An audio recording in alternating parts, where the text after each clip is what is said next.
우리 속담에 말 한마디에 청량 빚을 갚는다라고 하는 말이 있습니다.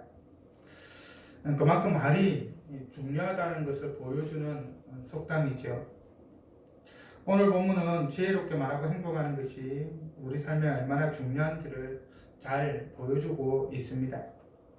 먼저 8절에서 11절은 우리가 일상생활에서 말과 행동에 주의하고 또 조심하고 집중해야 함을 교훈하고 있습니다. 우리가 말과 행동에 주의하지 못하고 조심하지 못하고 집중하지 못하면 어떤 일이 벌어지게 될까요? 전도자는 함정을 파는 자가 자기 함정에 빠지게 되고, 담을 허는 자가 담에서 나온 뱀에게 물리게 되고, 돌들을 떠내는 자가 떠내는 돌에 상하게 되고, 나무를 쪼개는 자가 쪼개진 나무나 또는 떨어져 나가는 도끼 날에 위험을 당하게 될 것이라고 말하고 있습니다. 자신의 하는 일에 주의하지 못하고 조심하지 못하고 집중하지 못하면 그 하는 일 때문에 오히려 유익을 얻기보다는 피해를 입게 되는 것이죠. 상하거나 위험에 빠지게 됩니다. 소위 자기가 한 일이 부메랑이 되어서 자기에게 그대로 되돌아오는 것이죠. 그러면 그런 일을 당하지 않기 위해서는 어떻게 해야 할까요? 일에 앞서 기본에 충실하고 철저히 준비하고 문제가 발생하기 전에 예상되는 문제에 대해서 대책을 세워 놓아야 할 것입니다.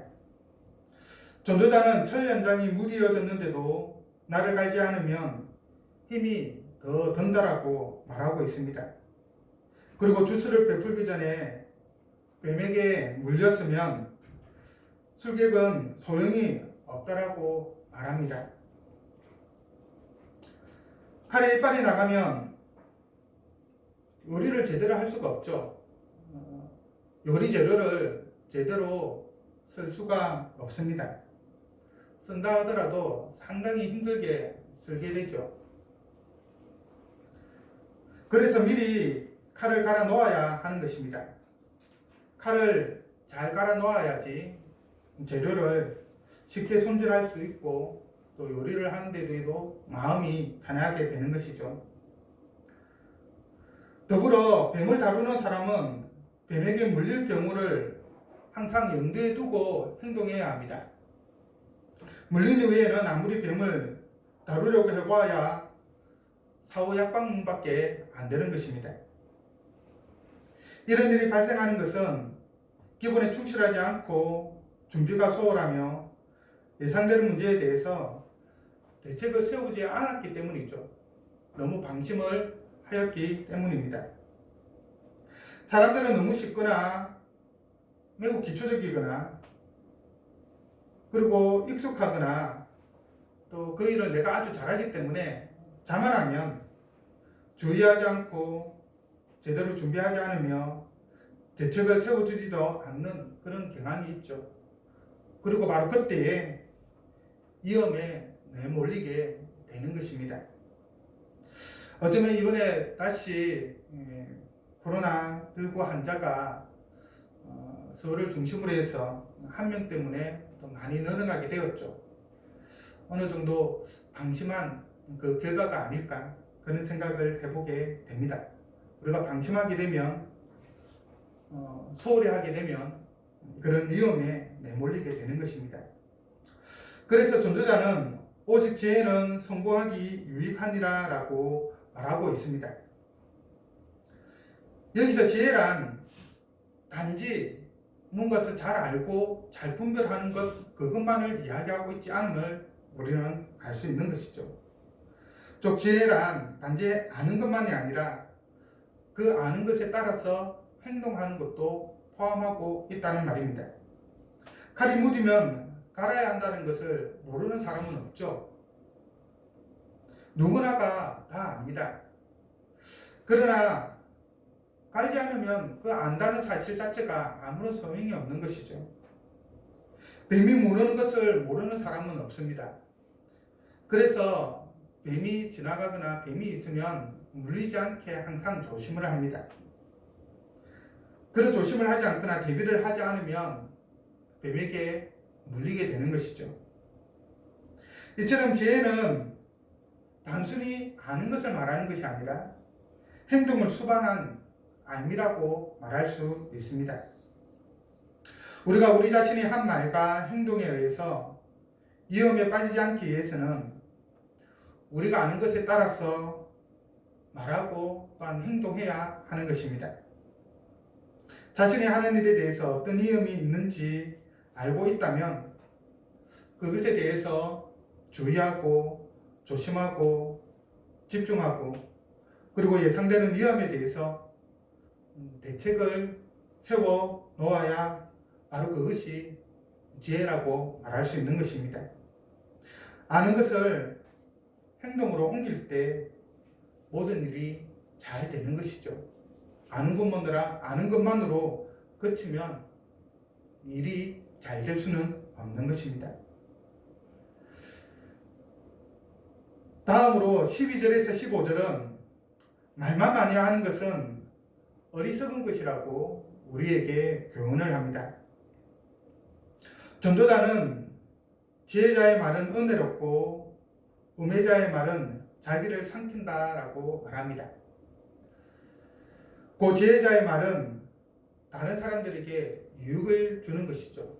어떻게든 그 말 때문에 위로를 얻기도 하고 마음의 평안을 얻기도 하고 하는 등 좀 우리에게 많은 도움을 주는 말을 합니다. 하지만 우매자의 말은 자기를 삼킵니다.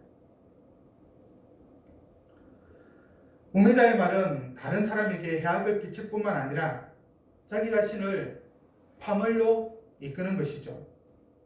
자기만 망하는 것이 아니라 다른 사람조차도 망하게 만드는 것이 우매자의 말입니다. 여기서 전도자는 우매자의 말에 대해서 집중적으로 설명을 하죠. 우매자의 말이 어떠하기에 자기를 파멸로 이끌고 그리고 타인에게 해악을 끼치는 것일까요? 그것은 우매자가 말을 많이 하기 때문입니다. 말을 많이 하는 것 자체가 문제는 아니죠. 사람에 따라서는 그 성향에 따라서 말을 많이 하기도 하고 때로는 지혜로운 사람이 많은 말을 하기도 합니다. 여기서 우매자가 말을 많이 한다, 말을 많이 하는 것이 어리석다라고 말하고 있는 것은 쓸데없는 말을 많이 한다라는 그런 의미가 내포되어 있는 것이죠. 그래서 전도자는 우매자는 어리석은 말로 시작하여 미친 말로 마무리한다라고 말합니다. 그 말의 시작이 어리석은 말이고 그리고 그 끝은 미친 것이다 라고 말하고 있는 것입니다. 말도 안 되는 소리를 하고 있다는 것이죠.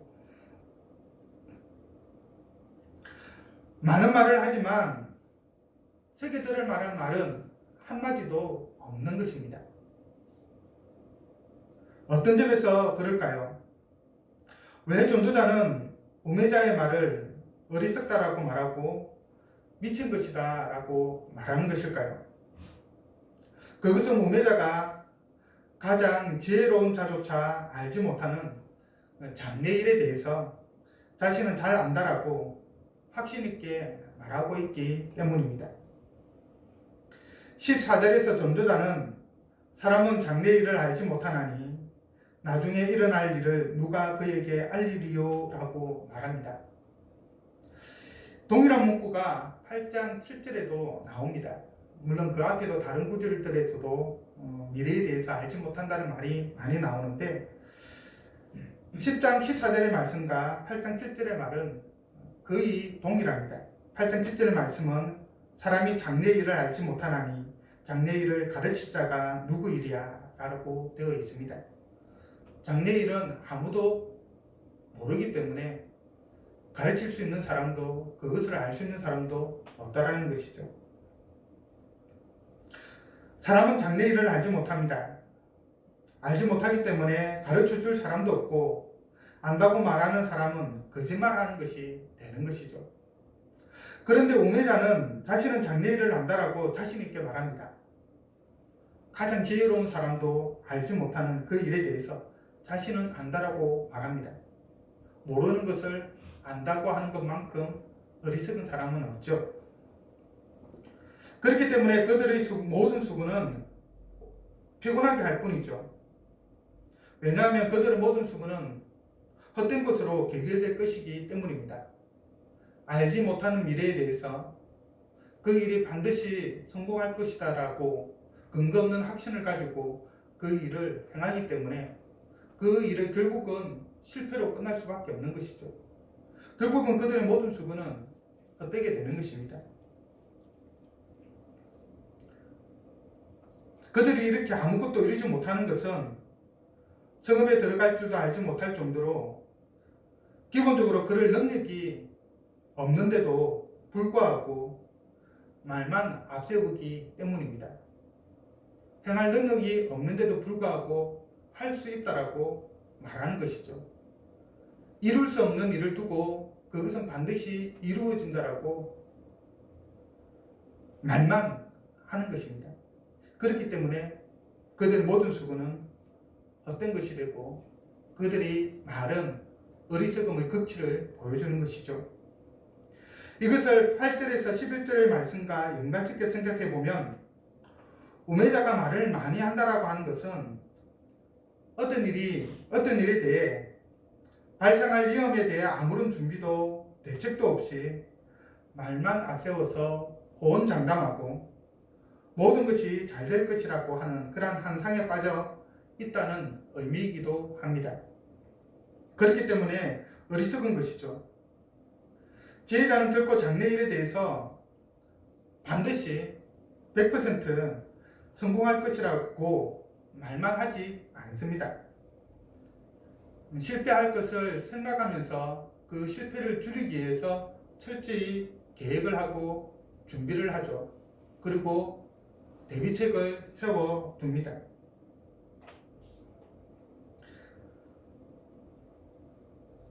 2016년 정도였던가요? 정확하게 기억이 잘 한때 한 수년 전에 고성에서 며칠 동안 거대한 산불이 일어났었죠. 그래서 유명한 문화재도 태우는 일들이 일어났습니다. 그리고 또 며칠 전에 산불이 발생을 했었습니다. 하루도 안 되어서 진화가 되었었죠. 그리고 그 전에도 한 번 또 산불이 났었는데 상당히 빨리 진화를 하였습니다. 2015년 메르스 사태 때와 2020년 지금 현재의 코로나19 사태를 비교해 보면 우매자와 지혜자의 차이점을 확실하게 알 수가 있습니다. 2015년 메르스 당시에는 몇 명 발생하지 않았지만 그리고 사망자가 지금만큼 그렇게 많지 않았음에도 불구하고 온 국민이 그 몇 개월의 기간 동안에 불안에 떨었었죠. 그러나 지금 현재 코로나 사태를 겪고 있는 우리들을 그때와 비교해 보면 상대적으로 덜 불안해하고 있고 또 일상생활하는 데 있어서도 크게 혼란이 없는 것 같습니다. 왜 그렇습니까? 준비를 어떻게 했느냐에 따라서 그 차이점이 드러나고 있는 것이죠. 우매자는 아무런 준비를 하지 않습니다. 그러나 지혜자는 철저한 준비를 하는 것이죠. 우리는 미래를 알 수 없습니다. 장래에 어떤 일이 일어날지 모르는 것이죠. 어떤 일이 성공할지 실패할지 우리는 알 수가 없습니다. 여기서 지혜자와 우매자가 갈리게 됩니다. 지혜자는 장래에 무슨 일이 일어날지 모르기 때문에 말만 하지 않고 그게 무조건 될 거야, 잘 될 거야 그렇게 말만 하지 않고 발생할 위험에 대해서 성공하기 위해서 철저하게 준비하고 대비하고 대책을 세우죠. 반면에 우매자는 말만 하고 어떤 준비도 대비도 대책도 세우지 않습니다. 그런 점에서 여러분은 지혜자입니까? 아니면 오매자입니까? 세상 일과 관련하여서 불확실한 미래에 대해서 호언장담하고 자기가 가지고 있는 아주 얄팍한 그 지식을 가대 포장하지 않기를 바랍니다. 왜냐하면 그것은 자신과 다른 사람들의 삶 모두를 파괴할 것이기 때문입니다. 미래에 대한 가대망상을 버리고 현재의 삶에 주어진 일에 충실히 살아가기를 바랍니다. 그리고 미래에 대해서는 또 그에 따른 철저한 대비와 준비를 해야 되겠죠. 특별히 죽음 이후의 삶을 잘 준비하기를 바랍니다.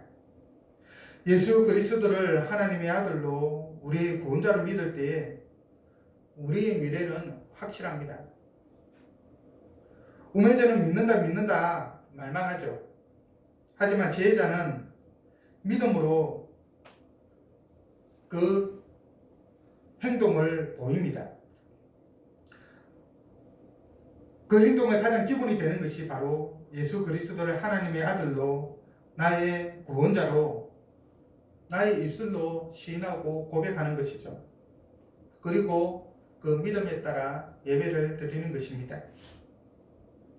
그리고 그에 따라서 그 믿음에 따라서 믿음에 따른 행동이 우리의 삶 가운데에서 드러나는 것이다 라고 말할 수 있을 것입니다. 그럴 때 천국을 확실하게 보장받을 수 있습니다. 장래 일에 대해 말만 하는 어리석은 자가 아니라 장래 일에 대해 준비하고 행동하는 지혜로운 자가 되어서 천국에 들어가는 우리 모두가 되기를 바랍니다. 원한다고 다 들어갈 수 있는 것은 아닌 것이죠. 예수 그리스도를 믿을 때, 또 그에 따른 행동이 주어질 때 천국을 소유로 받을 수 있습니다.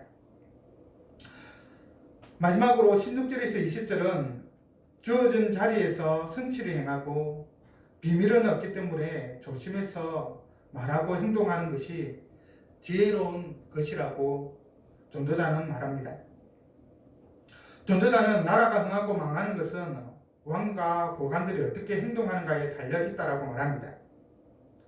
16절과 17절의 말씀을 한번 보십시오. 왕은 어리고 대신들은 아침부터 잔치하는 날에요 내게 화가 있도다. 왕은 귀족들의 아들이요 왕은 귀족들의 아들이요 대신들은 취하지 아니하고 기력을 보하려고 정한 때에 먹는 나라요 내게 복이 있도다. 왕이 어리다라고 하는 것은 왕이 나라를 다스릴 만큼 성숙하지 못하고 또 지혜롭지 못하다는 말입니다. 또 다른 한편으로는 왕이 가지고 있는 그 힘을 온전히 발휘하지 못한다. 쉽게 말해서 왕권이 약하다라고 하는 그런 의미입니다. 왕권이 약하기 때문에 어떤 일이 발생합니까? 왕이 어리석기 때문에, 왕이 어리기 때문에 어떠한 일이 발생하죠?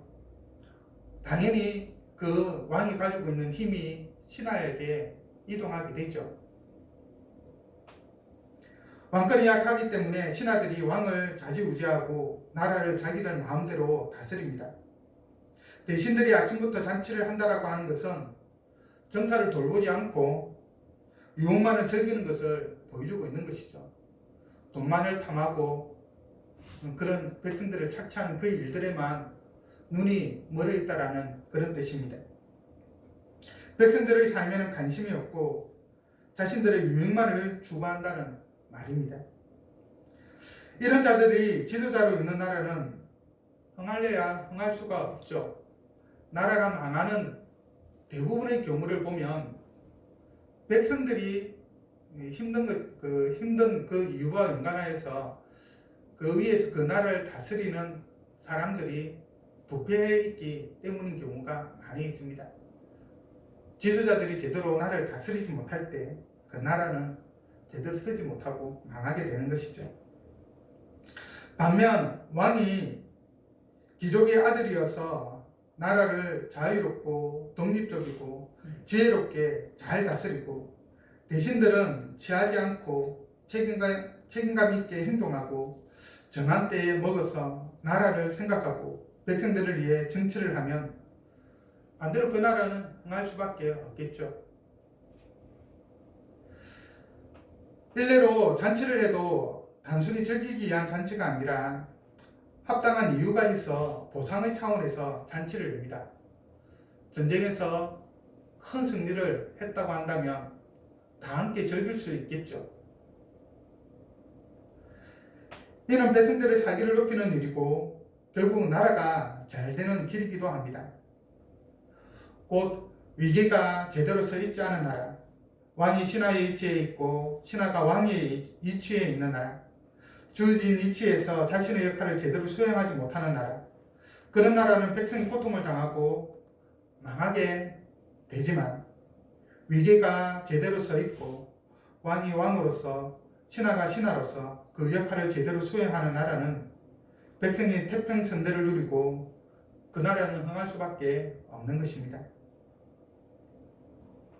특별히 전도자는 18절에서 게으른즉 숟가락가 내려앉고 손을 놓은즉 집이 새느니라 라고 말하면서 왕과 대신들이 지혜롭게 나라를 다스리지 못하는 것을 게으른 것으로 규정을 하고 있습니다.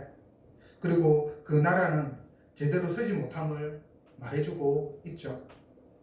당시 중동의 가옥은 지붕이 평평해서 또 대부분 이제 흙으로 이렇게 지어진 경우가 많았기 때문에 정기적으로 유지 보수를 해줘야만 했습니다.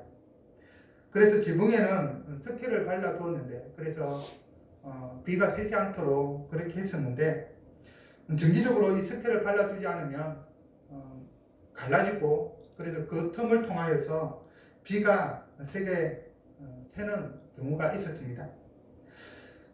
그래서 집주인은 정기적으로 해반죽을 다시 입혀 주어야만 했던 것이죠.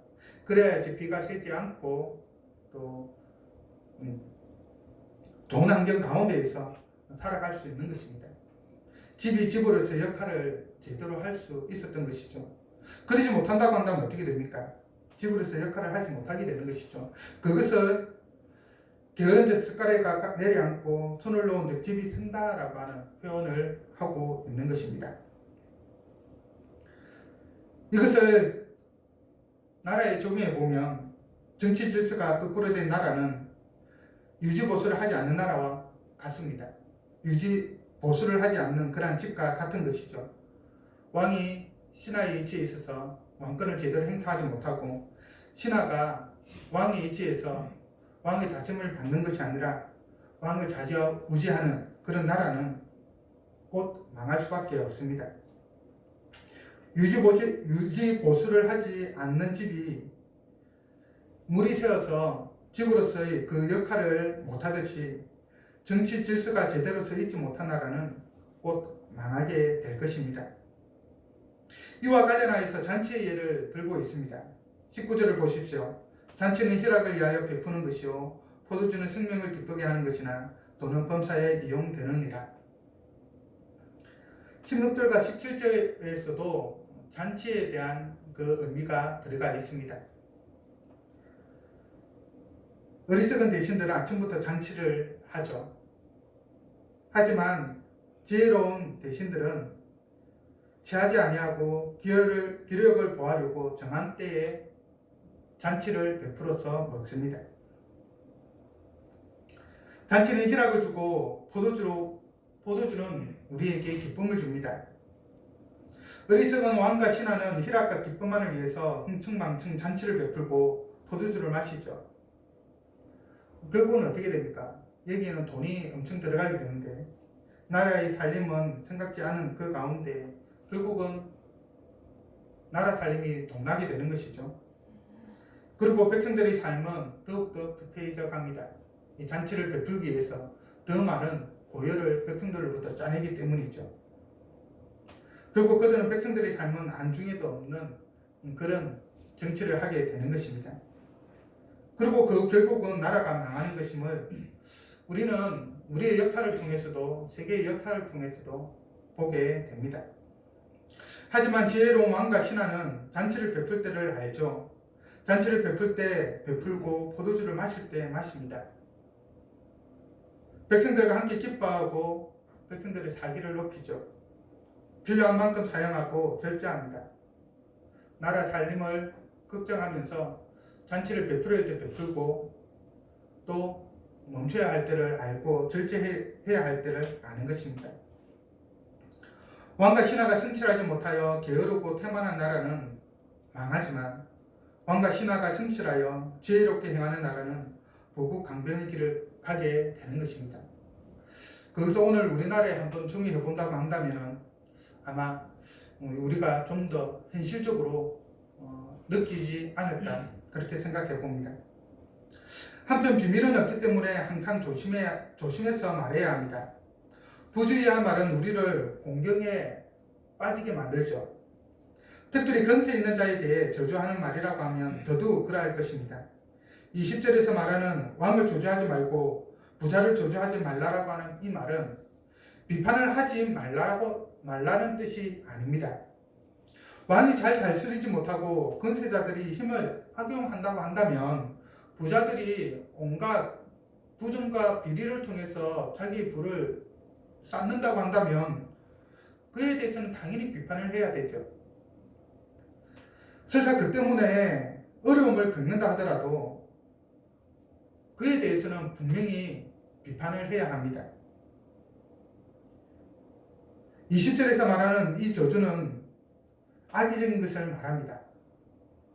정당한 비판이 아니라 비판을 위한 비판. 누군가를 그냥 미워서 싫어해서 그래서 하는 그런 말들을 말하는 것입니다. 왕의 실정과 상관없이 부자들의 행위와 상관없이 그냥 비나인 말을 하는 것을 말하는 것이죠. 왕과 부자를 향한 정당하지 못한 악의적인 말과 저주의 말은 결국은 자신에게로 돌아오게 되는 것이죠. 비밀은 없기 때문입니다.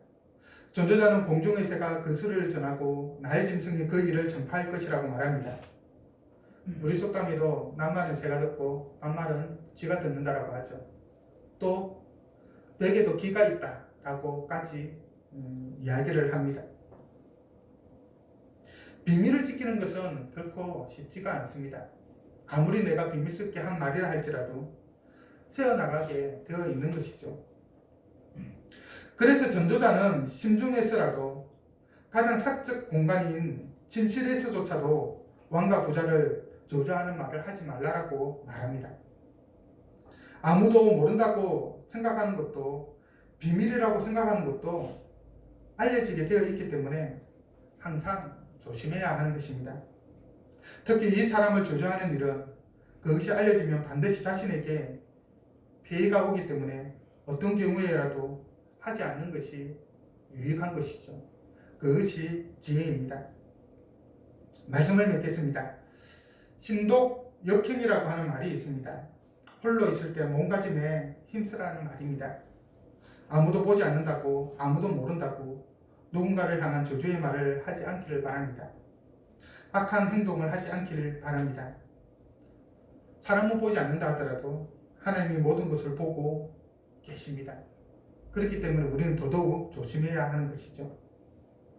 그래서 그것을 기억하고 말하고 행동하는 데 있어서 항상 조심하기를 바랍니다. 또한 일상생활에서 말과 행동에 항상 주의하고 준비하며 대비하며 사는 자가 되기를 바랍니다. 말만 하지 않고 행동하는 자가 되기를 바랍니다. 주어진 위치에서 성실히 행하고 악의적이고 비난하는 말을 하지 않기를 바랍니다. 왜냐하면 그런 사람이 지혜로운 사람이기 때문입니다. 그리고 지혜롭게 우리가 행할 때 이 땅에서 하나님의 복을 받기 때문입니다. 기도하겠습니다.